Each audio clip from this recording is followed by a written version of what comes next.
बिस्मिल्लाहिर्रहमानिर्रहीम। अस्सलाम वालेकुम नाज़रीन, आप यूट्यूब चैनल देख रहे हैं। मैं इमरान खान। हर पॉलिटिकल पार्टी में तोहफे होते हैं, लेकिन इमरान खान को बहुत सारे तोहफे मिले। ये शेर अफजल मरवत वैसे तो इमरान खान ने पार्टी से निकाल दिया और उन्हें पार्टी के नौजवान या पॉलिटिकल पार्टी ये लोग कहते भी रहते हैं कि आप इस्तीफा दें अपनी कौमी असम्बली की सीट से। लेकिन शेर अफजल मरवत जो है वो बज़िद रहता है कि जब तक मुझे इमरान खान नहीं कहेगा खुद बुलाकर, मैं तब तक कौमी असम्बली की सीट से इस्तीफा नहीं दूंगा। देखिए, अपने इस्तीफे के लिए शेर अफजल मरवत को इमरान खान चाहिए कि जनाब इमरान खान मुझे बुलाकर कहे तो मैं उसके फैसले के मुताबिक रिजाइन कर दूंगा। लेकिन एक बड़ा मजेदार केस सामने आया। ये बहुत सारे जर्नलिस्ट हैं, उन्होंने रिपोर्ट किया। मैं सुहेल रशीद साहब बड़े अच्छे दोस्त हैं, बड़े अच्छे जर्नलिस्ट हैं, और उनकी तहरीर से आपको मैं रिपोर्ट कर देता हूँ। साथ ये सबूत भी लगे हुए हैं। ये अंग्रेजी के अंदर उन्होंने पटिशन दायर की हुई है आईनी अदालत के अंदर, और शेर अफजल मरवत साहब ये चाहते हैं कि सुहेल आफरीदी ओहदे से हट जाएं और अली अमीन गंडापुर दोबारा वजीर आला खैबर पख्तूनख्वा बन जाए। जब अली अमीन गंडापुर नए नए वजीर आला खैबर पख्तूनख्वा बने थे, उस वक्त वो शेर अफजल मरवत साहब से काफी नफरत करते थे, उनके बहुत खिलाफ बोलते थे। वो लोगों को ये बताते थे कि शेर अफजल मरवत कितना करप्ट है, वो बंदे लेकर आता है, वो मादनियात के काम करना चाहता है, वो पार्टियां घेरता है, उनसे पैसे लेता है, उसने पाकिस्तान के बाहर भी पैसे लिए। इस किस्म की बातें अली अमीन गंडापुर साहब लोगों से करते थे। ये एक वक्त वो भी था। लेकिन फिर हमने देखा कि बड़ी शानदार दोस्ती हो जाती है दोनों के बीच में, और दोनों के बीच में से हवा भी नहीं गुजरती। फिर दोनों एक दूसरे की तारीफें करते हैं, जलसों के अंदर एक दूसरे के साथ जफियां डालते हैं और बड़ी कुर्बतें बढ़ जाती हैं। एक दूसरे को बहुत सपोर्ट करते हैं दोनों एक खास वक्त के बाद। फिर शेर अफजल मरवत साहब जो हैं वो खैबर पख्तूनख्वा हुकूमत में उनका तोती बोलता था, जैसे चाहते थे वैसे वो चीजें करते थे। तो अब वो दौर सुनहरा चला गया।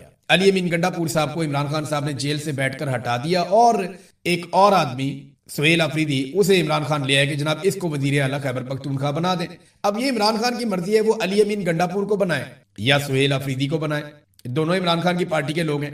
लेकिन शेर अफजल मरवत साहब जो बार बार ये कहते हैं कि मैं कौमी असम्बली की सीट तब छोड़ूंगा जब मुझे इमरान खान साहब बुलाकर खुद कहेंगे। अब उन्होंने जो पटिशन दायर किया उसमें बड़ा मजेदार उन्होंने मौक़िफ़ ले लिया। वो ये कहते हैं अदालत को कि ये सारा कुछ ही गलत हो गया, आप हटाएं सुहेल आफरीदी को और उसकी जगह पर लेकर आए अली अमीन गंडापुर को, ताकि वो कंटिन्यू करे वजीर आला के तौर पे। अब ये बात कोई अली अमीन गंडापुर ने खुद नहीं कही, लेकिन शेर अफजल मरवत ने ये पटिशन डाली है। तो अली अमीन गंडापुर और शेर अफजल मरवत की दोस्ती तो सबको पता है। अब मरवत साहब ने जो एक वजह बताई वो बड़ी मजेदार है। मरवत साहब अदालत को बताते हैं, यानी अपनी जो आईनी पटिशन है, अपनी दरखास्त है उनकी, उसके अंदर वो ये कहते हैं कि शेर अफजल मरवत ने कहा कि इमरान खान को अपनी दरखास्त में सजा याफ्ता नाअहल शख्स लिखते हुए कहा कि उसके दबाव पर लिए गए इस्तीफे की कोई आईनी और कानूनी हैसियत नहीं है। यानी शेर अफजल मरवत ये कहते हैं कि इमरान खान एक सजा याफ्ता नाअहल शख्स है और इमरान खान के दबाव पर लिए गए इस्तीफे की कोई आईनी और कानूनी हैसियत नहीं है। अब ये तो गंडापुर को बुलाकर अदालत पूछेगी जनाब आपने खुद इस्तीफा दिया या आपसे एक नाअहल शख्स ने इस्तीफा लिया, या अब वो मामला इस तरफ को जाएगा। सुहेल आफरीदी जो है वो अपनी अरकान असेंबली की ताकत से आकर बने, इमरान खान के कहने के ऊपर आकर बने। लेकिन इस वक्त ये जो सारा गेम हो गया ना, इसमें एक चीज साबित हो गई कि शेर अफजल मरवत ये समझते हैं कि इमरान खान सजा याफ्ता और नाअहल शख्स है और उसके फैसलों के ऊपर किसी का कोई सियासी फैसला नहीं हो सकता। तो शेर अफजल मरवत इस्तीफा क्यों देगा जब इमरान खान कहेगा? तो यानी अपने बारे में वो कहते हैं जब तक इमरान खान नहीं कहेगा तब तक मैं इस्तीफा नहीं दूंगा, और गंडापुर के बारे में वो कहते हैं क्योंकि इमरान खान एक नाअहल शख्स है और सजा याफ्ता शख्स है, लिहाजा उसके दबाव के ऊपर इस्तीफे की आईनी और कानूनी हैसियत नहीं है। तो जनाब बहुत सारे लोग बेनकाब हुए और बड़ी जबरदस्त खबरें इनके हवाले से आती रहती हैं। वक्त बड़ी जालिम चीज है और लालच बड़ी खौफनाक बला है। होता यह है कि लोग एक्सपोज होते चले जाते हैं, बस सिर्फ उन्हें वक्त देना चाहिए। शहबाज शरीफ को वक्त मिला, नवाज शरीफ को वक्त मिला, मरियम नवाज को वक्त मिला, सारे एक्सपोज हो गए, पता चल गया ये कितने पानी में थे। पाकिस्तान की मिलिट्री एस्टेब्लिशमेंट को भी आसिम मुनीर ने मजीद वक्त लिया है, आप देखिएगा पता चलेगा कौम को ये क्या है। जनरल बाजवा अपने पहले 3 साल में नहीं पहचाना गया, लेकिन जैसे ही उसे वक्त मिला 3 साल और उसको मजीद मिले, वो बेनकाब हो गया, लेकिन पाकिस्तान का बहुत नुकसान हो गया। तो अब पाकिस्तानी खड़े होंगे, कब खड़े होंगे इसके बारे में हम बात करते हैं आगे चलकर। लेकिन बलूचिस्तान और खैबर पख्तूनख्वा को गंदम नहीं दी जा रही। देखें, ये दोनों जो सूबे हैं ये गंदम पैदा नहीं करते। बलूचिस्तान में गंदम पैदा होती है लेकिन उनकी जरूरत से कम होती है, उनके पहाड़ी इलाके हैं और वहां पे उस तरीके से जमीन नहीं है जैसे पंजाब में है या सिंध में, और उस तरीके से वहां पे गंदम की पैदावार बड़े पैमाने पर नहीं हो सकती। लेकिन उनके पास और बहुत कुछ है। इसी तरह बलूचिस्तान में रेगिस्तान है बहुत बड़े बड़े, और उनके पास भी गंदम की पैदावार के लिए उस तरह से पानी या बाकी चीजें नहीं है कि वो बड़े पैमाने पर गंदम पैदा करें अपने लोगों के लिए। तो होता यह है कि खैबर पख्तूनख्वा से बिजली, गैस और बहुत सारी मादनियात और पानी ये सब जाता है पंजाब में और सिंध में। उसके बदले में यहां से गंदम जो है वो खैबर पख्तूनख्वा को मिलती है। تو مل جل کر ہی کام چلتا ہے نا. اسی طرح بلوچستان سے بے شمار معدنیات، بہت بڑے پیمانے پر گیس، کوئلہ، پورا پاکستان اس کا فائدہ اٹھاتا ہے. اور بلوچستان کے لوگ جن کی تعداد بہت کم ہے انہیں اس کے بدلے میں گندم بھی ملتی ہے. لیکن ہوا یہ کہ سندھ اور پنجاب دونوں کی حکومتوں نے گندم کی نقل و حرکت کے اوپر پابندی لگا دی، کیونکہ دیکھیں گندم کی پیداوار کم ہوئی حکومت کی پالیسیز کی وجہ سے. کسان کو بہت مار پڑی ہے گزشتہ چند سالوں میں. کسان کا انہوں نے کچومڑ نکال کے رکھ دیا، وہ بیچارہ کیسے پیداوار کو بڑھائے. پیداوار لگاتار کم ہو رہی ہے اور یہ گندم روک کر بیٹھ گئے. فرض کریں کہ اگر بلوچستان وہ اپنے وسائل روک لیتا ہے اور خیبر پختونخوا اپنے وسائل روک لیتا ہے تو پنجاب اور سندھ کے لوگ اس گرمی کے اندر پاگل پن کا شکار ہو جائیں گے، تباہ و برباد ہو جائیں گے اگر وہ اپنے وسائل روک لیتے ہیں. تو یہ بات پاکستان کی اسٹیبلشمنٹ کے سمجھنے کی ہے کہ انہوں نے ایسے نفرت انگیز قسم کے لوگ لا کر بٹھا دیے اقتدار میں جو اپنے سے باہر کچھ سوچتے ہی نہیں ہے. مجھے اچھی طرح یاد ہے حمزہ شہباز بہت دباؤ ڈال رہا تھا کچھ لوگوں پر کہ فلانے روٹ کے اوپر جو ہے وہ بسیں چلا دو الیکشن سے پہلے. تو انہوں نے بتایا جناب وہاں پہ تو سڑک ہی نہیں ہے، وہ پراپر جگہ ہی نہیں ہے، وہاں پہ آپ کہہ رہے ہیں بس چلا دو، وہاں ڈکیتیاں پڑتی ہیں شام کو، ہم تو چلا ہی نہیں سکتے، وہ تو سارا برباد ہو جائے گا. تو حمزہ شہباز نے یہ کہا تھا انہیں کہ 10 دن کے لیے چلا دو، 15 دن کے لیے، صرف الیکشن والے دن تک چلا دو، اس کے بعد بے شک بند کر دینا. تو یہ اپنا ہر فیصلہ اپنے ذاتی اور سیاسی مفاد کے اندر کرتے ہیں، اس سے باہر نکل کر نہیں کرتے. اب انہوں نے جو نالائکی دکھائی اس کے بعد گندم کی پیداوار میں کمی ہوئی، اور اس پیداوار میں کمی کے بعد یا تو پورا پاکستان اس کا بوجھ اٹھائے، تو انہوں نے سارا بوجھ ڈال دیا ان صوبوں پر جو پانی بھی دیتے ہیں، بجلی بھی دیتے ہیں، گیس بھی دیتے ہیں، معدنیات بھی دیتے ہیں اور بے شمار اور فیسلٹیز دیتے ہیں. یہ ناظرین پاکستان کے اندر اس سوچ کے ساتھ تو ملک اور وفاق آگے نہیں بڑھتا جو یہاں کیا جا رہا ہے. ناظرین ایک چیز میں آپ کے سامنے رکھنا چاہتا ہوں اور یہ بار بار سامنے آتی ہے. نون لیگ وہ واحد پولیٹیکل پارٹی ہے پاکستان میں جس کی پالیسی میں گالم گلوچ ہے. یعنی نون لیگ میں آپ دیکھیں جو آدمی جتنا بد زبان اور بدتمیز ہوگا اس کو اتنا اچھا عہدہ ملتا ہے، وہ اتنے اچھے مقام پر پہنچ جاتا ہے. جو آدمی جیسی بے شرمی کر سکتا ہے اتنا زیادہ اس کو اختیار ملتا ہے. باقی جماعتوں میں لوگ ہیں، تمام پولیٹیکل پارٹیز میں ہیں جو اخلاق سے گری ہوئی بات کرتے ہیں، ذاتی زندگی کے اوپر کیچڑ اچھالتے ہیں، سوشل میڈیا پہ بھی ہیں، ویسے بھی ہیں، لیکن پولیٹیکل پارٹیز ان کو اون نہیں کرتی. یعنی پی ٹی آئی کے بہت سارے ایسے سپورٹرز ہیں جو ایسی بات کرتے ہیں جو اخلاقی نقطہ نظر سے غلط ہے. اسی طرح پی ایم ایل این کے بھی ہیں، پیپلز پارٹی کے بھی ہیں، جماعت اسلامی کے، ہر جگہ پہ ہیں.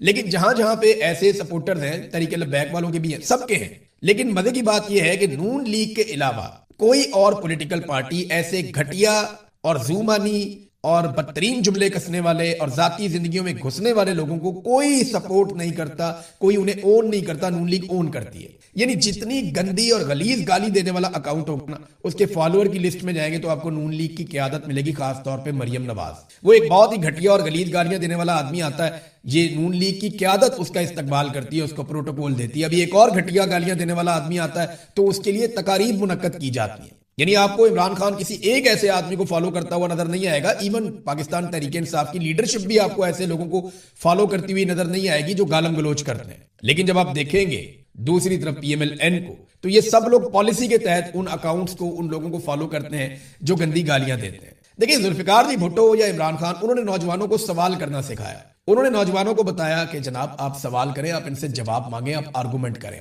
اسی آرگومنٹ کو پاکستان کی پولیٹیکل ایلیٹ جس میں پیپلز پارٹی بھی آج شامل ہے، پی ایم ایل این ہے، باقی پولیٹیکل پارٹیز ہیں، یا پاکستان کی اسٹیبلشمنٹ سب سے مین اس کا کریکٹر ہے، یہ سارے یہ سمجھتے ہیں کہ نوجوان جب سوال کرتا ہے تو وہ بدتمیزی ہے، یہ ہم سے سوال کیسے کر سکتا ہے. انڈیا میں نوجوان سوال اٹھا رہے ہیں. آپ کو میں انڈیا میں بڑی مزیدار آپ کو میں قصہ بتاتا ہوں.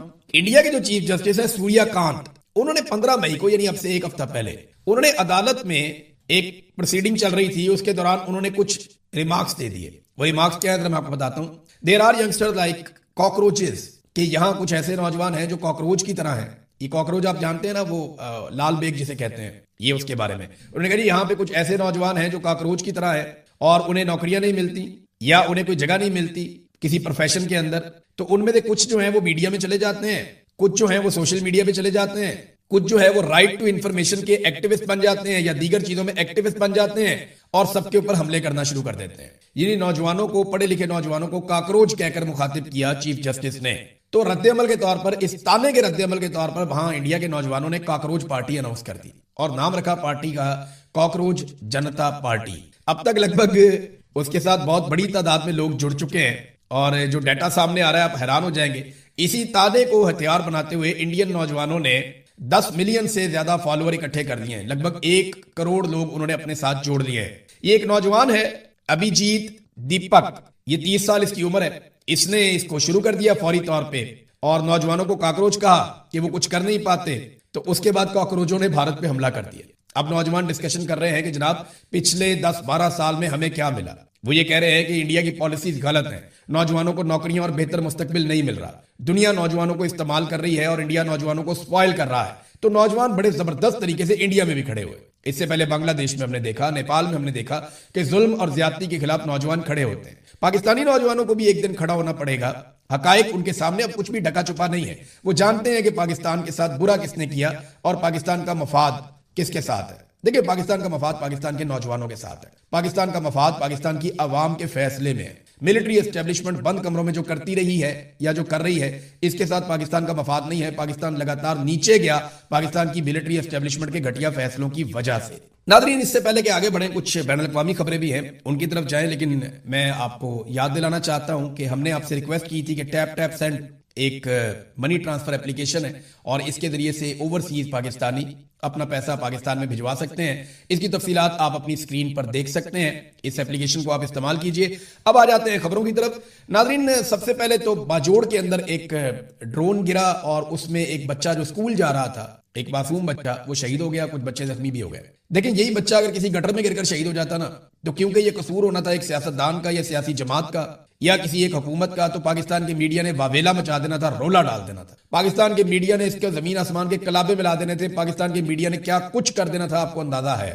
लेकिन क्योंकि ये ड्रोन के नतीजे में बच्चा शहीद हुआ है, तो इसके ऊपर पाकिस्तान का मीडिया नहीं बोलेगा, बिल्कुल सन्नाटा रहेगा। वजह यह है कि इसका खुरा जाके मिलिट्री एस्टेब्लिशमेंट के साथ मिलता है। देखिए, अगर ये ड्रोन पाकिस्तान की फौज का था तब भी, और अगर ये किसी दुश्मन का था तब भी, जिम्मेदारी तो पाकिस्तान के मिलिट्री एस्टेब्लिशमेंट की है ना, पाकिस्तान की इंटेलिजेंस एजेंसियों की और सिक्योरिटी एजेंसीज की ये रिस्पॉन्सिबिलिटी है। अगर ये ड्रोन अपना था तब भी अपना बच्चा शहीद हो गया, अगर ये ड्रोन किसी और ने मारा था तब भी आप रिस्पॉन्सिबल हैं कि एक मासूम बच्चा जो स्कूल जा रहा था, जिसका एक शानदार मुस्तकबिल हो सकता था, वो बच्चा स्कूल जाते हुए शहीद हो गया और उसकी लाश के साथ उसका बस्ता पड़ा हुआ अस्पताल में। लेकिन पाकिस्तान का मीडिया इस पे बात नहीं करेगा, क्योंकि इसमें किसी सियासतदान की गलती नहीं है, इसमें किसी आम आदमी की गलती नहीं है। जहां पे गलती कभी मिलिट्री एस्टेब्लिशमेंट की निकल आए, वहां पे पाकिस्तान का मीडिया गलती पे पर्दा डालने की कोशिश शुरू कर देता है, और यही करते हैं हमेशा। नाज़रीन, डोनाल्ड ट्रंप की हरकतों से डेमोक्रेट्स की सोच बहुत बड़े पैमाने पर बदली है। यानी रिपब्लिकन्स तो बदल रहे हैं, वो मैं आपको बताता रहता हूं वक्तन फवक्तन,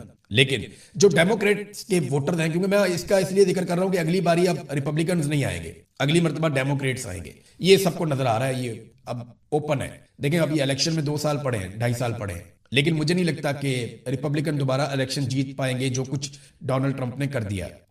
तो ट्रंप की हरकतों से डेमोक्रेट्स की सोच में बहुत बड़ी तब्दीली आई है। अब 75% डेमोक्रेट वोटर्स ये समझते हैं कि इसराइल को हथियार नहीं दिए जाने चाहिए। यानी 75% ये समझते हैं कि अमेरिकी हथियार इसराइल को देने के वो मुखालिफ बन गए हैं। वो कहते हैं नहीं, उनको नहीं देने चाहिए। हालांकि आज से 3 साल पहले सिचुएशन ये थी कि 45% डेमोक्रेट्स ये समझते थे कि इसराइल को अमेरिकी हथियार नहीं देने चाहिए, और आज ये मिकदार 30% मजीद बढ़कर 75% तक पहुंच गई है। फिर 60% ये समझते हैं कि इसराइलियों के मुकाबले में फलस्तीनी बेहतर है। यानी 60% डेमोक्रेट्स जो वोटर्स हैं, वो अब फलस्तीनियों की हमायत करते हैं इसराइल के मुकाबले में। तो ये बहुत बड़ी तब्दीली है जो अमेरिका में आ रही है, डोनाल्ड ट्रंप के इक़दामात की वजह से आ रही है। डीडी जियो पॉलिटिक्स, इन्होंने एक खबर शाया की है, और ये बहुत तहलका खेज खबर है कि ईरान ने हैरान कुन कारनामे सर अंजाम दिए। इस खबर के मुताबिक उन्होंने अपना बिजली का निजाम जो बहाल किया है, या अपने रास्ते दोबारा से काबिल इस्तेमाल बनाए हैं, जिन रस्तों को तबाह कर दिया गया था अमेरिका और इसराइल की जानिब से, वो सब हैरान कुन है। वो कह रहे हैं जी, जो हमने अंदाजे और तखमीने लगाए हुए थे, या जो अमेरिका का अंदाजा था, उससे बहुत जल्दी ईरान ने अपना एनर्जी का इंफ्रास्ट्रक्चर या अपना रोड इंफ्रास्ट्रक्चर बहाल कर दिया। वो बहुत तेजी से बहाली के काम की तरफ बढ़ रहा है। और सबसे खौफनाक बात जो उन्होंने बताई वो ये है कि ईरान ने अपने हथियारों को ना सिर्फ महफूज किया, बल्कि प्रोडक्शन भी दोबारा शुरू कर दी है। और ये भी बताया गया कि अगर ईरान को जंगबंदी के दिन से लेकर अगले 6 महीने तक का वक्त मिल गया, तो वो हथियारों के मैदान में अपनी पहले जैसी हालत में वापस पहुंच जाएगा। जबकि अमेरिका और इसराइल को वो हथियार वापस पाने में जो उन्होंने इस्तेमाल कर दिए हैं, 3 साल तक का वक्त लग सकता है। नाज़रीन, अब जंगबंदी की कोशिशें की जा रही हैं, और ये ऐसा लगता है कि हतमी कोशिशें हैं। आसिम मुनीर अब ईरान में जा रहे हैं कि कुछ करके ईरान को मनाया जाए, मगर मसला जो है मेन वो वही यूरेनियम का है, क्योंकि अमेरिकन मीडिया में रिपोर्ट हो रहा है जब डोनाल्ड ट्रंप ने जंगबंदी का जिक्र किया और मुआहदे का जिक्र किया तो नेतन्याहू काफी भड़क गया था। फिर ट्रंप ने नेतन्याहू को यकीन दिलाया कि जब तक कि यूरेनियम का मामला हल नहीं हो जाता, यूरेनियम को हम ईरान से निकाल नहीं लेते, तब तक हम ईरान के साथ किसी किस्म का मुआहदा नहीं करेंगे और जंगबंदी मुस्तकिल नहीं होगी। तो इस पे फिर नेतन्याहू थोड़ा सा मुतमईन हुआ। फिर हमने देखा कि यूएई और सऊदी अरब के ऊपर ड्रोन चले और बाद में पता चला कि वो ड्रोन इराक से आए हैं। और इससे मिलती जुलती एक खबर ये है कि इराक में 2 खुफिया फौजी अड्डे इसराइल के वो बेनकाब हुए हैं। अब ये किसने ड्रोन चलाए, ये आप लोग खुद अंदाजा लगा सकते हैं। बहरहाल नाज़रीन, एक और अहम खबर ये है कि गाजा में जो कुछ किया गया, जो ग्लोबल स्मूथ फ्लोटिला के कारकुनान आए थे इंसानी हमदर्दी के तहत जो गजा जाना चाहते थे, उनके साथ जो कुछ इसराइली फौज ने किया और जिस किस्म की वीडियो वहां से जारी की गई एक इसराइली वजीर की जानिब से, उस पर वाकई बहुत बड़ा रोला पड़ गया है। तीसरा वीलॉग है, मैं आपको बता रहा हूं, आपको उसकी शिद्दत का आइडिया ही नहीं है। पूरे यूरोप के अंदर और जिन ममालिक से ये कारकुनान गए थे वहां पे शोर मचा हुआ है। अब ये कारकुनान जब वापस पहुंचेंगे अपने अपने ममालिक में तो ये कहानियां बताएंगे कि उनके साथ किस किस्म की बदसलूकी की गई है। और वो वीडियो जो जारी की गई इसराइली वजीर की जानिब से, उसने तहलका मचा दिया है। इसराइल जो है वो बैकफुट पे चला गया है और ट्रंप पीस काउंसिल के जो सरबराह हैं निकोले मिलाडिनोफ, उन्होंने जेरे हिरासत फ्लोटिला कारकुनान के पास अतमार बिन गफीर, ये वो वजीर है जिसने सारी हरकत की है, उसके दौरे की मजम्मत की है और उन्होंने उसे नाकाबिले कबूल और शर्मनाक करार दिया है। और ये कहा है कि ये कदम डोनाल्ड ट्रंप के गजा का जो पीस प्लान है उस पर अमल दरामद के भी खिलाफ है और इसराइल की सिक्योरिटी को यकीनी बनाने की जो कोशिशें की जा रही हैं उसके भी खिलाफ है। और ये जो वीडियो जारी की गई, देखें, एक चीज आप ध्यान में रखें कि इसराइली डिफेंस फोर्सेस ने पहले एक फुटेज जारी करने का